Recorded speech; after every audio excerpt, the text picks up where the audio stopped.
Hi అండి, అందరికీ నమస్తే. నా ఊపిరి నీవే సఖియా పార్ట్ 74. ఆర్య ఆమెకు మాత్రమే కాదు, ఆమె తండ్రికి కూడా తిరిగి చెల్లిస్తున్నాడు. అది కూడా కొన్ని సంవత్సరాలుగా. దయచేసి ఇకపై ఆర్య గారిని నిందించకండి అంజలి గారు. ఆయన ఏ తప్పు చేయలేదు. ఇన్నేళ్లుగా మీ నాన్నగారిని ఆయన్ని చూసుకుంటున్నారు. ఇన్నేళ్లుగా అన్నిటికీ సాక్షిగా ఉన్న రవి అంజలి ప్రశ్నల ముందు తన యజమాని తరపున మాట్లాడాలి అనుకున్నాడు. ఆ క్షణంలో అంజలి ముఖంలో రంగులు మాయమవడాన్ని ఆర్య నిశ్శబ్దంగా చూస్తూ నిలబడ్డాడు. ఏదో చెప్పాలి అనుకున్నాడు, కానీ ఏం చెప్పాలో తెలియలేదు. అది నేను చెయ్యాల్సిన పని అని చివరికి అనేసి రవితో కలిసి అక్కడి నుండి వెళ్ళిపోయాడు. అంజలికి బుర్ర పని చేయకుండా అక్కడే నిలబడి ఉండగా ఇక ప్రకాష్ తనతో పాటు వచ్చిన ఉద్యోగులతో కలిసి ఉత్సాహంగా బయటికి వచ్చాడు. ఇక్కడ ఏం చేస్తున్నాం అంజలి? మనం ఇక వెళ్ళొచ్చు. ఈ సాయంత్రం పన్నీని తీసుకుని విందు భోజనానికి వెళ్దాం. సహజంగానే ఆ పాట గెలవడానికి ఎవరు సహాయం చేశారో అతనికి తెలీదు. సో నానా, చూసావా నా సంస్థ ఎంత బలమైనదో? ఇక ఈ పథకం నాకున్న చాలా చింతలను తీరుస్తుంది. ఈ మధ్య మన కార్యకలాపాలు సరిగ్గా సాగడం లేదు.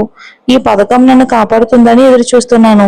తండ్రి ఎలా ఉండడం విని ఆమె చెప్పాలి అనుకున్న మాటలన్నీ తనలోనే దిగమింగుకుంది. ఇన్నేళ్లుగా ఆర్యని అతనికి సహాయం చేస్తున్నాడని ఆమె తన తండ్రికి ఎలా చెప్పగలదు? ఈ దయ కోసమే కదా ఆమె తల్లి తన ప్రాణాలనే త్యాగం చేయాల్సి వచ్చింది. ఇక ప్రకాష్ వేడిక చేసుకోవాలి అనుకున్న అంజలి తన కొడుకుని తీసుకురావాలని సాకు చెప్పి వారితో వెళ్ళలేదు. ఎందుకంటే ఆమె తన తండ్రి ప్రశంసలను ఎదుర్కోలేకపోయింది. ఆర్య ఒక్క మాటతో తన తండ్రికి పథకం గెలిపిస్తే తన తండ్రి మాత్రం తన అదృష్టం బాగుందని అనుకోవటం. దాని గురించి ఆలోచిస్తే అంజలికి తల పగిలిపోయేలా ఉంది.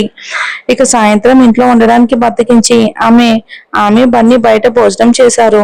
ఆ చిన్న పిల్లాడి తింటూ అకస్మాత్తుగా ఆసక్తిగా అడిగాడు, మనం ఆర్య గారిని భోజనానికి ఎప్పుడు పిలుస్తామమ్మా? నాకు ఆయన గుర్తొస్తున్నారు. అంజలికి గుండె ఆగినంత పని అయింది. వెంటనే వివరించింది. ఆయన చాలా తీరిక లేకుండా ఉన్నారు, బిజీగా. చాలా అంటే చాలా బిజీగా ఉన్నారు. నువ్వు ఆయన ఇప్పట్లో చూడలేవు. బన్నీ బొంగమూతి పెట్టాడు. అతను తింటూనే ఆర్య గురించి ఆలోచించాడు. ఈ తపన ఎక్కడి నుండి వస్తుందో అతనికి తెలియకపోయినా అతనికి నిజంగా ఆర్య చాలా గుర్తొస్తున్నాడు.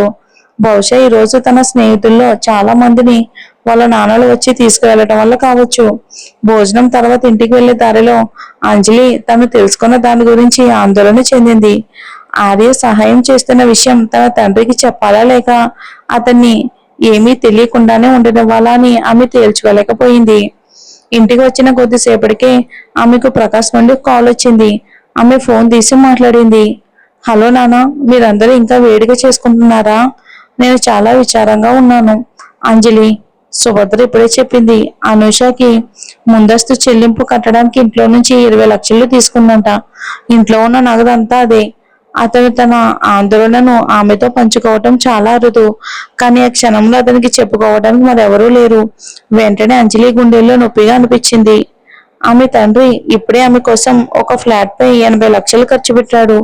ఇక్కడ సుభద్ర తన కూతురు కోసం 20 లక్షలు ఖర్చు చేస్తుంది. అలా ఆమె తండ్రి భుజాలపై భారం మరింత పెరిగింది. ఈ రోజు నేను పాట గెలవడం మంచిదైంది. లేకపోతే నేనేం చెయ్యాలో కూడా నాకు తెలియదు. నేను ఇప్పుడు పనికి వెళ్ళాలంజలి. బన్నీని జాగ్రత్తగా చూసుకో, సరేనా? నాకు ఖాళీ దొరికినప్పుడు మీ ఇద్దరిని చూడడానికి వస్తాను. తప్పకుండా నాన్న. మీరు మరీ ఎక్కువగా శ్రమ పడకండి. కొంచెం రెస్ట్ తీసుకోవటం గుర్తుంచుకోండి. తన తండ్రి ఫోన్ పెట్టేసిన తర్వాత అంజలి అకస్మాత్తుగా తనెంత పనికిరాని దాన్నో అని ఆలోచించింది. తను కొంచెం కష్టపడి ఉంటే ఆమె నివసించడానికి ఒక ఇల్లు కొనమని తన తండ్రిని అడగాల్సిన అవసరం ఉండేదే కాదు. ప్రకాష్ గారి ఇల్లు అనూష చాలా సంతోషంగా ఉంది. ఇప్పుడు ఆమెకు కూడా ఉండడానికి సొంత ఇల్లు ఉంది. 80 లక్షలు విలువైన ఒక విలాసవంతమైన ఫ్లాట్. వాళ్ళ అమ్మ చెప్పినట్టు అంజలికి ఉన్నది ఏదైనా తనకే ఉండాలి. అనుష వాయిదాల పద్ధతిలో చెల్లిస్తున్నప్పుడు చివరికి ఆ ఫ్లాట్ ఆమె పేరు మీదే ఉంటుంది. భవిష్యత్తులో ఆమె తల్లి తన తండ్రి జేబులో నుంచి డబ్బులు తీసి అప్పు తీరుస్తుంది. అనుష స్వయంగా ఏమీ చెల్లించాల్సిన అవసరం లేదు. ఈ మధ్య కాలంలో ఆమె అంజలి జోలికి రాకపోవటానికి ఏకైక కారణం ఆమె మరియు ఆమె తల్లి ఫ్లాట్ గురించి వెతుకుతూ ఉండడమే. ఇంతలో అంజలి రాత్రంతా నిద్ర పట్టగా అటు ఇటు దొల్లింది. నిద్రలో ఆమెకు తన తల్లి కలలో కనిపించింది. సుకుమార్ గారి కుటుంబం నుండి ఎలాంటి తిరిగి చెల్లింపులను అంగీకరించవద్దని ఆమె తల్లి తీవ్రంగా హెచ్చరించింది. కలలో తన తల్లికి మాటిచ్చింది అంజలి. ఆమె మళ్ళీ కళ్ళు తెరిచేసరికి అప్పటికే తెల్లవారిపోయింది. అద్దం ముందు నిలబడి చూసుకుంటే ఆమె కొద్దిగా వాచిన కళ్ళు చూడటానికి మరింత పీక్కుపోయినట్టు ఉన్నాయి. కొడుకుని బడిలో దింపి ఆమె పనికి వర్క్ వెళ్ళింది. ఆమె లిఫ్ట్ లోకి అడుగుపెట్టిన క్షణం ఆమె ముందు ఉన్న ఇద్దరు మహిళలు కావాలని గట్టిగా మాట్లాడడం మొదలు పెట్టారు. ఏయ్, ఇంతకు ముందు ప్రదర్శన పెట్టిలో ఒక ట్రోఫీ ఉండేది కదా, ఇప్పుడు ఎందుకు లేదు? విన్నాను, దాన్ని తిరిగి ఇచ్చేశారంట. ఆ బహుమతిని అంగీకరించడానికి సిగ్గుపడేంత గొప్పగా నాటకం ఆడి గెలుచుకున్నారంట. అమ్మో, అదే నేనైతేనా వర్క్ రావటం అటు నుంచి అటు ఇల్లు కూడా వదిలి వెళ్ళను. ఇక మీరు చెప్పేది అందరికీ వినిపించడానికి మీకు మైక్ ఏమైనా కావాలా? అంజలి వాళ్ళని అడిగింది. వాళ్ళిద్దరూ ఆమె వైపుకు చూశారు.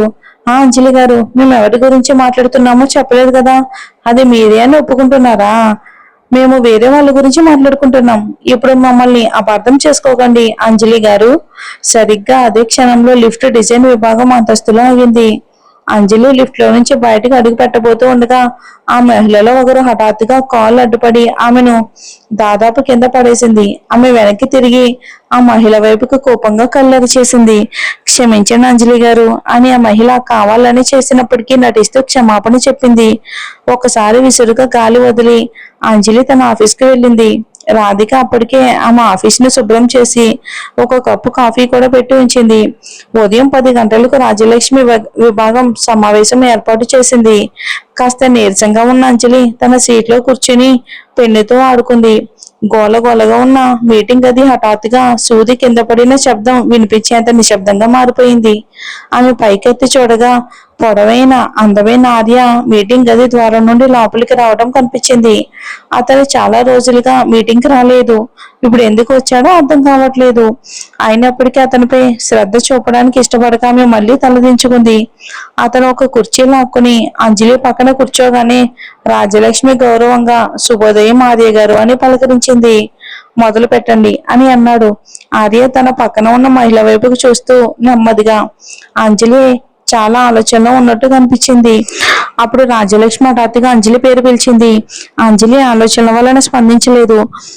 ఆర్య తన పక్కనే కూర్చున్నా కూడా తను అంతగా ఏమో ఆలోచిస్తుంది. అలా ఉండడానికి ఆమెకి ఎంత ధైర్యం? అంజలి, వింటున్నావా? రాజ్యలక్ష్మి గొంతు పెంచి అడిగింది. ఒక్కసారిగా అంజలి స్పృహలోకి వచ్చి తనని పిలుస్తున్నారని గ్రహించింది. ఆమె తొందరగా తలూపింది. దయచేసి కొనసాగించండి. ఇక మనకి ఇప్పుడే ఒక ప్రత్యేకమైన ఆర్డర్ వచ్చింది. ఒక ఖాతాదారు ప్రత్యేకంగా మీరే ఆమెకు ఒక జత నగలు డిజైన్ చేయాలని అడిగారు. మీకు పర్వాలేదు కదా? ప్రస్తుతం అంజలికి డబ్బు అవసరం కాబట్టి ఆమె ఆలోచించకుండా తలూపింది. ఖచ్చితంగా. ఇంతలో అంజలికి ఎదురుగా కూర్చున్న నవనీత తన కాలర్ ను పదే పదే కిందకి లాగుతూ ఉండడంతో దాని ఆకృతి పాడైపోతుంది. ఆమె ఉద్దేశపూర్వకంగా తనని తను ఆర్య వైపుకు ప్రదర్శించింది. ఆ మహిళ ఏం చేస్తుందో సహజంగానే చూడగలిగిన అంజలి ఒక చేత్తో గెడ్డాన్ని పట్టుకుని నవనీతని చూసి ఎగతాళిగా నవ్వింది. ఇంకా లాగితే అది చిరిగిపోతుంది. కోపంతో సిగ్గుతో నవనీత ముఖం ఎర్రబడింది. ఆమె ఆర్య వైపుకు ఒకసారి చూసి తర్వాత అంజలి వైపుకు కోపంగా చూసింది.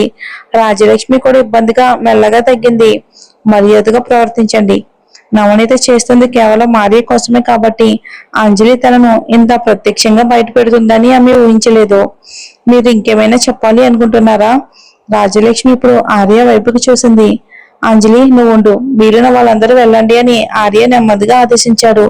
మరోసారి అంజలి అసూయ ద్వేషంతో కూడిన చూపులను ఎదుర్కొంది. అయినా రాజ్యలక్ష్మి మిగిలిన వాళ్ళందరినీ పంపించేసి వారి వెనక తలుపు మూసేయడంతో ఆమెకు తన సీట్లో కూర్చోగా తప్పలేదు. భవిష్యత్తులో దయచేసి మా నాన్నగారి వ్యాపారంలో జోక్యం చేసుకోవటం ఆపండి. అలా అని గతంలో మీరు ఆయనకి చేసిన సహాయానికి నేను సంతోషిస్తున్నాను.